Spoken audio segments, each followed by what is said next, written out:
여러분 안녕하십니까? 빠찌와 함께하는 온코딩입니다. 자, 이번 시간에는 폰트와 관련된 것 중에서 두 번째 시간으로서 EM과 관련된 거 배워보도록 한번 하겠습니다.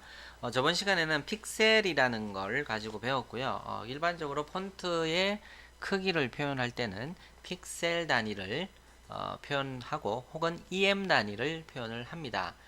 그리고 일반적으로 W3C에서 권장하는 어떤 그 글꼴 형태는 EM 글꼴이라고 보시면 돼요. 왜냐하면 EM은 상대적이라고 보시면 되고요. 픽셀은 고정되어 있는, 절대적으로 이렇게 고정되어 있는 폭 글꼴이라고 보시면 돼요.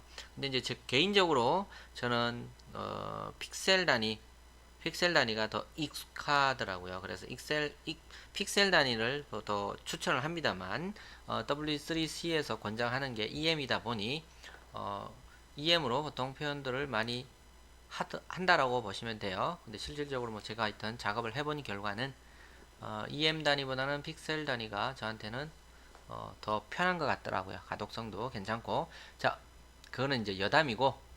자, 아무튼 1EM은 기본적으로 16픽셀에 해당한다고 일단 보시면 돼요. 일반적으로 그렇게 표현이 되어진 거고요. 그리고 브라우저가 기본적으로 16픽셀이라고 제가 저번 시간에 잠깐 이야기를 드렸습니다. 그리고 1EM은 16픽셀. 그리고 이 EM과 관련된 거는 여러분들이 pixtoem.com을 가시면 아이고 px2em.com 이렇게 pixel2em입니다. 이 사이트에 가보면 이렇게 기본적으로 픽셀 단위를 em 단위로 환산되어 있고 그 다음에 그게 또 퍼센트로 몇 퍼센트인지 그 다음에 pt 포인트로는 몇 포인트인지 이렇게 표현이 되어 있는 것을 확인하실 수가 있습니다. 자, 16픽셀이 기본이라고 그랬죠. 일반적 브라우저가 인식하고 있는 것은 16픽셀 크기며 1em입니다. 그리고 100%, 그 다음에 12포인트라고 보시면 돼요. 포인트는 보통 어디서 많이 쓰입니까? 포토샵에서 작업을 하시다 보면 아마 폰트 사이즈로 보통 많이 표현하는 걸 확인하실 수가 있을 겁니다. 자, 이렇게 해서 확인을 해 보시면 되고, 요거는 그리고 여기에서 기본은 16픽셀입니다만, 자, 예를 들어서 제가 12픽셀이라고 해봤을 때 컨버터를 누르게 되면 0.75em 그 다음에 예를 들어서 1em을 적고 컨버터 하면 16픽셀 이렇게 em을 픽셀로 그 다음에 픽셀을 em으로 이렇게 표현할 때 바꿀 때 유용하게 쓰이는 겁니다. 사이트 0.875em 12픽셀은 0.75em 뭐 이렇게 표현되어 있다라는 거, 요거는 여러분들이 참고로 사이트를 여러분들이 알아두시고요. 픽셀 그러니까 px2em.com입니다. 간단하죠, 외우기도. 자, 그건 그렇고, 그렇다면 CSS에서 표현이 어떻게 되는지 한번 보시겠습니다. 폰트 다시 사이즈라는 속성을 쓴다라고 이야기를 했고요. 그리고 내가 원하는 글자의 크기의 값을 적어주고 em을 달아주시면 돼요. 자, 한번 볼게요. 여기 같은 경우 뭐 예를 들어서 40픽셀을 16으로 나누게 되면 2.5 em이 됩니다. 왜? 1 em이 16픽셀이라고 했잖아요. 그죠? 그러면 16으로 나누면 되겠죠. 요게 16 나누기 40픽셀을 해주게 되면 2.5 em이 됩니다. 마찬가지로 1.875em 30픽셀 나누기 16 해서 1.875em 나온 거고요. 0.875em은 14픽셀 나누기 16 해서 이렇게 표현이 된 겁니다. 난 이것도 귀찮아. 나 잘 모르겠어. 그러면 이거 보고 컨버팅 하면 됩니다. 자, 그럼 한번 볼까요? 셀프. 자, 여기 보시면 H1 태그 선택자에 2.5em 이렇게 적었고요. 그 다음에 H2 선택자에 이렇게 1.875em이라고 표현을 했고요. 그 다음에 폰트 다시 사이즈 0.875em 해갖고 이렇게 표현이 되어 있는 것을 확인하실 수가 있습니다. 요거는 자, 요거는 em 단위로 표현할 때 이렇게 쓰여지는 거고요. 그리고 기준이 있습니다. 이거에 대한 기준은 예를 들어서 바디를 기준으로 한다라고 가정을 했을 때에 em은 기준이 100%라고 보셔야 돼요. 왜? 16픽셀이 기본적으로 16픽셀이 기본이라고 했기 때문에, 그리고 16픽셀이 뭐예요? 1EM이잖아요. 그러면서 퍼센트는 100%고 그거를 기준해서 EM이 표현이 된 겁니다. 근데 만약에 이런 경우가 있을 수 있어요. 자, 어떤 경우냐면 제가 이렇게 한번 바꿔볼게요. 스타일을 이렇게 바꾸고요. 그렇죠? 그러고 제가 미리 만들어 놓은 샘플이에요. 자, 이렇게 바꿔놓고 한번 볼게요. 자, 이거는 뭐냐면 기본적으로 폰트의 사이즈라는 아이디 값이 폰트 사이즈인, 그러니까 폰트 사이즈, 이거 클래스가 아니고 아이디죠. 아이디로 바꿔놓고, 아이디가 이제 폰트 사이즈 div 해서 여기까지 div 해당하고요. 하나가 더 적어야 되겠네요. 자, 요게 div 슬러시 갖고, 그러니까 요 div로 묶어 놓은 상태에서 여기 div 여기 하나 있고요. div 또 하나가 있고요. 그럼 그 안에 또 div 하나가 더 있다라고 보시면 돼요. 요거 안에. 자, 이럴 때 em으로 표현을 하면 어떻게 되는지 한번 볼게요.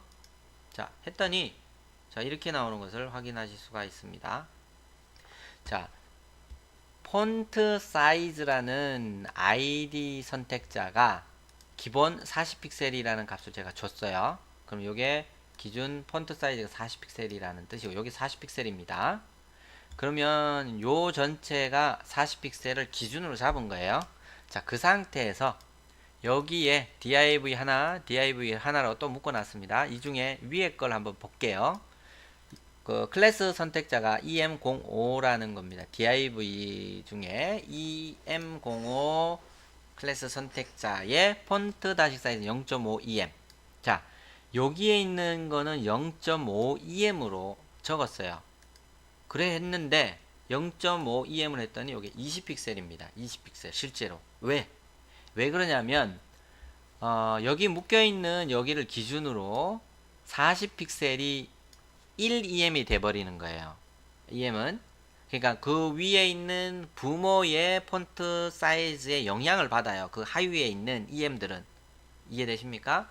예, 그러다 보니까 기준을 저희가 40픽셀로 잡았으니 요거를 0.5em으로 해줌과 동시에 40픽셀의 절반인 20픽셀이 돼버리는 거예요.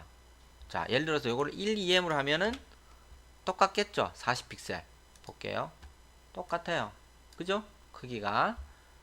그 다음에 0.5로 했더니 어떻게 돼요? 절반 값으로 줄어드는 겁니다. 요게. 그러니까 em은 반드시 여러분들이 기억을 해 놓으셔야 될 거는 기준 부모가 되어져 있는 부모의 기준 폰트 크기가 기준이라고 보시면 되고요. 그 폰트를 따라서 줄어든다 라고 보시면 돼요. 자, 이번에는 폰트 사이즈가 2em이라고 한번 해볼게요. 2em은 2배죠. 1em의 2배니까 40픽셀의 2배니까 얼마가 돼야 돼요? 80픽셀이 되겠죠. 2em이면. 그죠?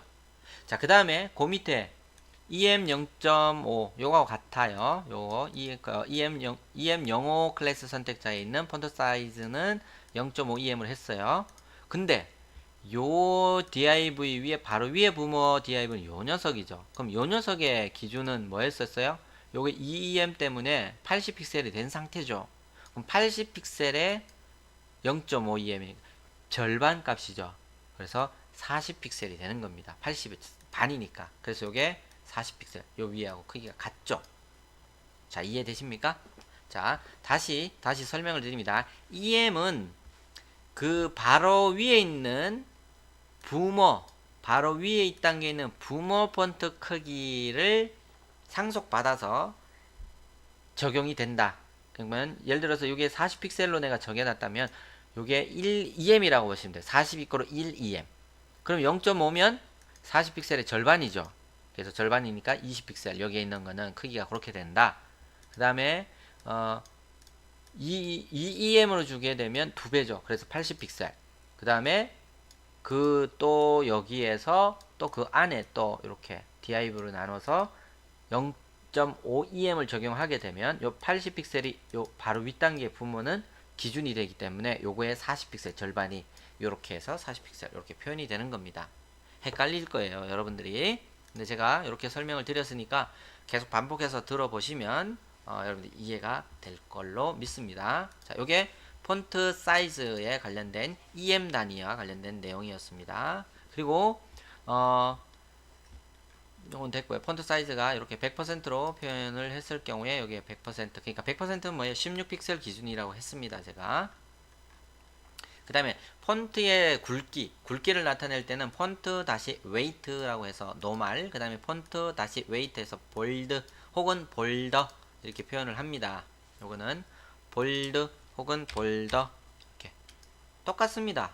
이거는 볼드나 볼더나 같습니다. 그러니까 볼드는 두껍게 글자를 두껍게, 그 다음에 라이터라는 건데 이거는 글자가 조금 가늘어진다라고 보시면 되고요. 그 다음에 폰트 다시 웨이트에서 글자가 100부터 900까지 표현을 할 수가 있는데, 일반적으로 화면에서 여러분들이 확인이 되는 거는 600에서 900 그 사이가 눈에 띄게 표현이 된다라고 보시면 돼요.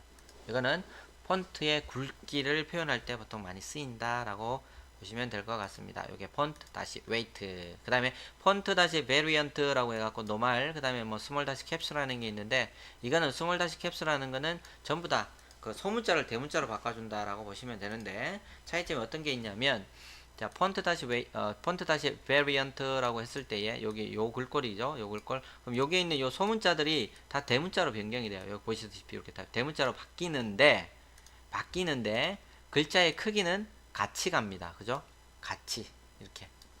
그래서 여러분들이 스몰 다시 캡스라는 건 이렇게 표현이 된다라고. 물론 한글에는 적용이 안 되겠죠. 영어에는 적용이 되겠지만. 자, 이렇게 해서 폰트와 관련된 거 잠깐 살펴보았습니다. 그리고 다음 시간에는 폰트와 관련된 세 번째 시간으로서 웹에서 폰트를 연결시키는 방법에 대해서 배워보도록 하겠습니다. 자, 여러분 수고 많으셨습니다.